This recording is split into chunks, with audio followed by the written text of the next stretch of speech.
унија, каде што би биле граѓани како и сите други големи европски народи. Здравейте, господинот Габриел Величковски. Од нас ни кажа дека содржи мемуари од неговиот живот.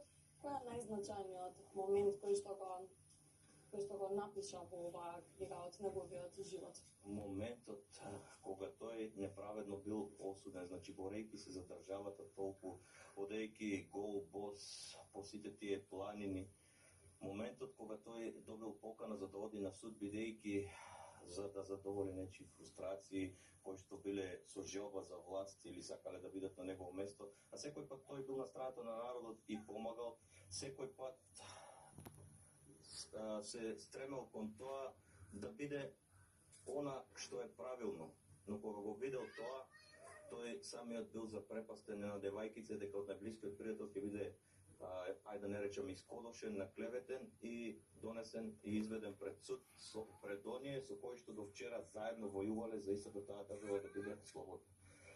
Тоа ми беше така малку тешко да го напишам, но сепак го напишав за да вистината би излегла на виделина, значи со сите тие негови покани кои што ги праќал и до тогашниот председател на тогашна Југославија Јосип Броз Тито, има докази како тој се обраќа до него, па потоа како има изјави дека сите тие кои што сведочеле против него сведочеле само затоа што им ветеле некаква функција, че да бидат нешто во тоа општество, а тој да биде затворен, бидејќи му сметал на некого. Мислам дека тоа ми беше она кое што така ме остави голема трага во пишувањето на оваа книга. Тој го дека служил казната, што му била присудена во таа? Во тоа време му биле пресудени 4 години, се жалел, му намалиле на 3, ако судијата таму добро објасни, оној кој што ќе ја прочита, ќе види дека со докази е докажано дека и судијата му кажува дека тоа е наместен случај, па му ја намалува на 3 години, а тој не одлежал цела казна, бидејќи во тоа време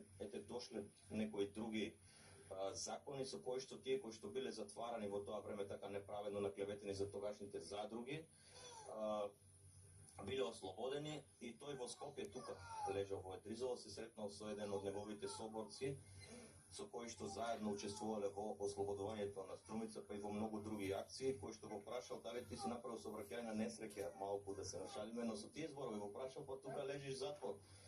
Тој рекол, за жал не е така, му е објаснил ситуацијата, овој му објаснил на управникот и веќе за 2-3 дена тој бил дома.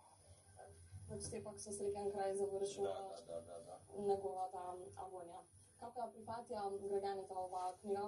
Со гледна точка имаше можам да кажам дека граѓаните добро ја прифатија. Еве, она е во тираж од 500 примероци, досега имам продадено околу 300 примероци. Другите се уште сум во преговори сега со да не ги објавувам тие издавачки. За издавањето ми помогна библиотеката Благо Јанков Мучето Струмица, но сега според некои нови закони треба да подпишам договор со некоја издавачка куќа за и останатиот дел да го промовирам, да го дадам на продажба, па се надевам дека ќе има и друго издание, нема да биде ова крајот.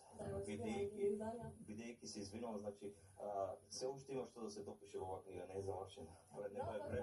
Пред некое време тој добил и од нашиот председател Стево Пендаровски орден медал за храброст и се уште е при свест и ги гледа работите кои што се случуваат. Јас се надевам дека ќе има реиздание, второ издание на оваа книга, за кое што ќе го дозавршиме она за кое што сонувале тој и неговите соборци. Точно така, нека е жив и здрав господинот Габриел Величковски.